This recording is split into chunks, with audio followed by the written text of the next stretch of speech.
நான் ஆரம்பத்தில் சொன்னேன்ல, இந்த எபிசோட ஸ்கிப் பண்ணாமல் கடைசி வரைக்கும் பாருங்க. கடைசியில் தான் மெயின் மேட்டரை வச்சிருக்கேன். அந்த மேட்டர் தான் நான் இப்போ சொல்ல போகிறது. ரொம்ப ரொம்ப முக்கியம். அதாவது இருக்கிற பிரச்சனையெல்லாம் பத்தாதுன்னு ஒரு 3 மாசத்துக்கு முன்னாடி சிடிஎஸ்சிஓ வெட்டின கணத்துலேருந்து ஒரு புதுசாக ஒரு பெரிய பூதம் கிளம்பியிருக்கு. சிடிஎஸ்சிஓனா central drug standard control organisation. அதாவது that is the highest authority in India for drug standards. ஒரு மருந்து நல்ல குவாலிட்டியில் இருக்குன்னு சர்டிஃபிகேஷன் கொடுக்க வேண்டிய ஒரு ஹையஸ்ட் அத்தாரிட்டி வந்து இந்த சிடிஎஸ்சிஓ தான். அவங்க ரீசெண்டாக நடத்தின ஒரு ரேண்டம் டெஸ்ட்டில் 53 மெடிசின் பிராண்ட்ஸ் மாட்டிருக்கு. இந்த 53 மெடிசின் பிராண்ட்ஸும் என்ன மாதிரி மாட்டிருக்கு அப்படின்னா, The Central Drug Standard Control Organization, or CDSCO, has released its latest monthly drug alert list, flagging 53 drugs are not of standard quality, or NSQ. NSQ, not of standard quality. அதாவது இங்கிலீஷ்ல ரொம்ப சிம்பிளா சொல்லிட்டான், not of standard qualityன்னு. அவன் standard குவாலிட்டியில் இல்லை அப்படின்னு சொல்றதுக்கான அர்த்தம் என்ன அப்படின்னா, இந்த மருந்தை எல்லாம் சாப்பிட்டா ப்ரோலாங்ட் இல்னஸ் வரலாம், தீர்க்க முடியாத சில வியாதிகள் வரலாம் அப்படின்னு மீடியா ரிப்போர்ட் சொல்லுது. இந்த மெடிசின்ஸ்லாம் கண்டாமினேஷன்லேருந்து இன்கன்சிஸ்டன்ட் ஏபிஐ வரைக்கும் எக்கச்சக்கமான ப்ராப்ளம்ஸ் இருக்கு. இன்கன்சிஸ்டன்ட் ஏபிஐனா, அது ஏபிஐனா ஆக்டிவ் பார்மசூட்டிக்கல் இன்கிரீடியன்ஸ். ஒரு மருந்தை தயாரிக்கிறதுக்கு தேவைப்படுற முக்கியமான இன்கிரீடியன்ஸ். அந்த இன்கிரீடியன்ஸ் இன்கன்சிஸ்டண்டா இருக்கு. ஒரு சில மருந்துகளில் கூட இருக்கு, ஒரு சில மருந்துகளில் கம்மியா இருக்கு. இந்த 53 மெடிசின்ஸ்ல இந்த இன்கிரீடியன்ஸ் கம்மியா இருந்துச்சுன்னா மருந்து வேலை செய்யாது. இன்கிரீடியன்ஸ் அதிகமா இருந்துச்சுன்னா நாமளே வேலை செய்ய முடியாது, ஜோலி முடிஞ்சு போயிடும். அவ்வளவு டேஞ்சரஸான 53 மெடிசின்ஸ் தான் ரேண்டம் டெஸ்ட்ல சிடிஎஸ்சிஓ கண்டுபிடிச்சிருக்காங்க. இந்த மருந்துகள்லாம் மார்க்கெட்ல சர்க்குலேஷன்ல இருக்கு. That's the most important point.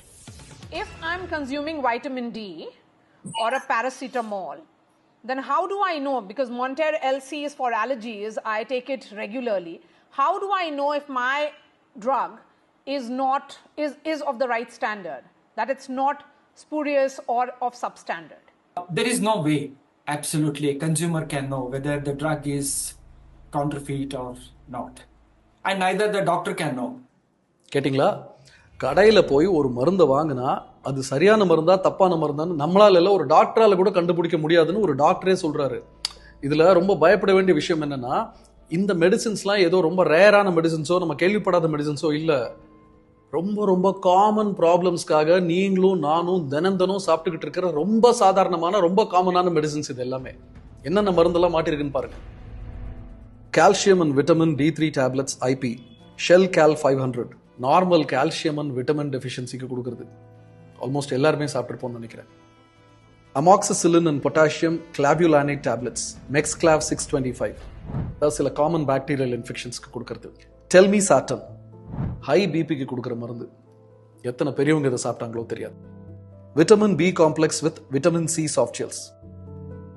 பேசிக்கா இதை சாப்பிடாதவங்களே இருக்க முடியாது. Pantoprazole gastro resistant and domperidone prolong release capsules. அது ரொம்ப சிம்பிளா சொல்லணும்னா பான்டி. இந்த எப்பெல்லாம் நீங்க ஆன்டிபயோட்டிக் சாப்பிட்றீங்களோ அப்போ டாக்டர் சொல்லுவாங்க, காலையில் அதுக்கு முன்னாடி ஒரு பான்டி ஒன்று போட்டுக்கோங்க அசிடிட்டிக்கு அப்படின்னு சொல்லுவாங்க. ஸோ ஆன்டிபயோட்டிக் சாப்பிட்டவங்க யாருமே பான்டி சாப்பிடாம இருந்திருக்க முடியாது, அவ்வளோ காமன். மான்டேர் எல்சி கிட், இது குழந்தைங்களுக்கு கொடுக்கறது. இதை கூட விட்டு வைக்கலாம் அவங்க. லாக்ஸ்நாம் சொல்யூஷன் கான்ஸ்டிபேஷனுக்கு கொடுக்கறது. பஃப்லாம் forte suspension, ibuprofen and paracetamol oral suspension. அதாவது பிறந்த பேபிஸ்க்கும் சின்ன குழந்தைங்களுக்கும் கொடுக்கறது. எங்கெல்லாம் விளையாடி இருக்கானுங்க பார்த்தீங்களா? இந்த மாதிரி ஒரு 53 மெடிசின்ஸ் மனுஷன் சாப்பிட்றதுக்கு லாய்க்கு இல்லைன்னு நம்ம ட்ரக் கண்ட்ரோல் அத்தாரிட்டிஸ் கண்டுபிடிச்சு ரிப்போர்ட் வெளியிட்டிருக்காங்க. அதுக்குள்ள இதை எத்தனை பேர் நம்ம ஆல்ரெடி வாங்கி சாப்பிட்ருப்போம்? எத்தனை பேர் நம்ம வீட்டில் இருக்கிற குழந்தைங்களுக்கு பெரியவங்களுக்கு இந்த மருந்து எல்லாம் கொடுத்துருப்போம்? தெரியாது. யார்கிட்ட போய் கேட்கறது? இதை ப்ரிஸ்கிரைப் பண்ண டாக்டர்ஸ் கிட்ட போய் கேட்டிங்கன்னா, நாங்கள் சரியான மருந்து தான் எழுதினோம், மார்க்கெட்டில் ஃபேக் மெடிசன்ஸ் கிடைச்சா நாங்கள் என்ன பண்ணுறது, எங்களுக்கு தெரியாது. இதை தயார் பண்ண பார்மசூட்டிக்கல் கம்பெனிஸை கேளுங்க, இதெல்லாம் எங்க மருந்தே கிடையாது, நாங்க தயாரிக்கவே இல்லை, எங்களோட பேர் போட்டு ஃபேக்கா ஸ்பியூரியஸா வேற யாரோ தயாரிச்சு வெளியில வித்துக்கிட்டு இருக்காங்க, ஸோ எங்களுக்கு தெரியாது.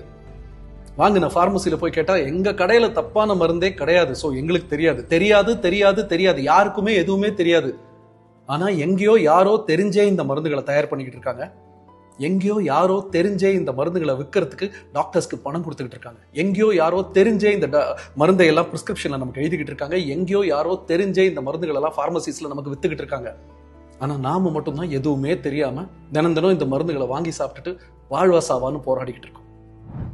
சம்பந்தப்பட்டவங்களை ஒன்னே ஒன்று மட்டும் நான் கேட்டுக்கிறேன், உடம்புக்கு முடியலன்னு தான் உங்ககிட்ட வரும். ஆல்ரெடி ஹெல்த் கேர் மெடிக்கல் எக்ஸ்பென்சஸ்ங்கிற பேரில் எங்கள் பணத்தை எல்லாம் உறிஞ்சி எடுத்துக்கிட்டு இருக்கீங்க, அது பரவாயில்ல. எவ்வளோ வேணாலும் தரோம். ஆனால் எங்கள் உயிரை மட்டுமாவது விட்டு வைங்க. ஏன்னா மறுபடியும் நாளைக்கு நீங்கள் கல்லா கட்டுறதுக்கு நாங்கள் வேணும்ல. It's without makeup with Vishwa. இப்படியாக என்எம்சிக்கும் ஐஎம்ஏக்கும் நடந்த இந்த பிரச்சனை ஒரு சரியான முடிவுக்கு வராமல் என்எம்சி ஜெனரிக் மெடிசன்ஸ் தான் எழுதணும்னு சொல்லி ஐஎம்ஏக்கு கொடுத்த ப்ரப்போசலை தற்காலிகமாக ஹோல்டில் போட்டுட்டாங்க. ஸோ இது இந்தியன் மெடிக்கல் அசோசியேஷனுக்கு கிடைச்ச ஒரு தற்காலிக வெற்றின்னு கூட சொல்லலாம்.